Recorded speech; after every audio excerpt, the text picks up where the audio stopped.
بسم الله الرحمن الرحيم، ازيكم يا احلى متابعين؟ تعالوا نعمل مع بعض النهاردة الحلبة الخضراء، وازاي تطلع معانا بنتيجة حلوة وكويسة وما تفسدش مننا.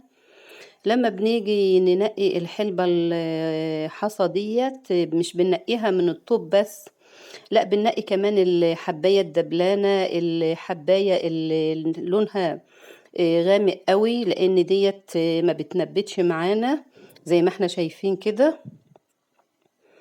ديت الحبوب اللي هي الصفراء او الخضراء بتنبت وتبقى جميلة، لكن الحباية البني او الغامقة قوي بدنها تفضل زي ما هي وبتتعفن وبتبوظ باقي الحلبة. هناخد الحلبة بتاعتنا ننقعها في المية حوالي 12 ساعة، يعني نشبعها من المية كويس قوي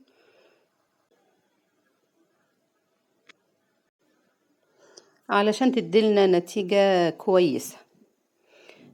بعد يا حبايبي بقى ما هنسيبها في المية حوالي 12 ساعة زي ما احنا قلنا، هنبتدي ان احنا نغسلها غسيل كويس. شايفين يا حبايبي لما نقعناها في المية المدة اللي احنا قلنا عليها، الحباية بتنبت معانا وتفرد ويبقى شكلها جميل ازاي. الخضرة لونها زي ما هو، والمصفرة لونها برضو بيزهى معاكي. المية الصفرة ديت هي المرارة بتاعت الحلبة. هناخدها بقى ونغسلها كويس قوي تحت مية الحنفية. شايفين المية لونها ايه؟ لازم نتخلص من المية دي لان هي ديت المرارة بتاعت الحلبة زي ما احنا قلنا. هنغسلها لحد ما نلاقي ان المية اللي نازلة من الحلبة ديت بقت لونها ابيض. كمان ما تحسيش ان الحلبة ممزلقة معاكي كده، او حاسة ان هي فيها مادة بتبقى زي مادة لزجة خفيفة كده، تحس ان هي ايه، بتبتدي ان هي تفرك معاكي كده.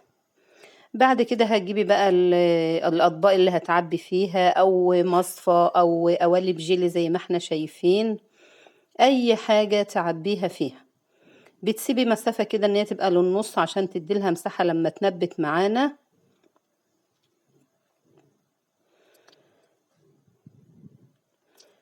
ومعانا كمان قوالب فخار تفكرنا بأيام زمان الجميلة. لازم القوالب الفخار ديت برضو تكون منقوعة في المية وشبعانة مية عشان برضو تساعد على ان الحلبة تنبت كويس قوي. هنعبيهم كلهم ونسيب مساحة زي ما احنا قلنا للحلبة تنبت معانا. الحقيقة ان الحلبة ديت كلنا بنحبها وصحية ومفيدة، وسواء في العيد او غير العيد انا بحب ان انا دايما ابقى انبتها عندنا. رصيتهم كده على صينية زي ما احنا شايفين، وهنسيبهم بقى بتنبت معانا 3 ايام.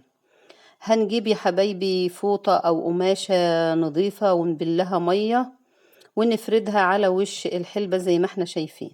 لازم الفوطة تكون شبعانة مية، يدوبك عصرينها عصير خفيف كده.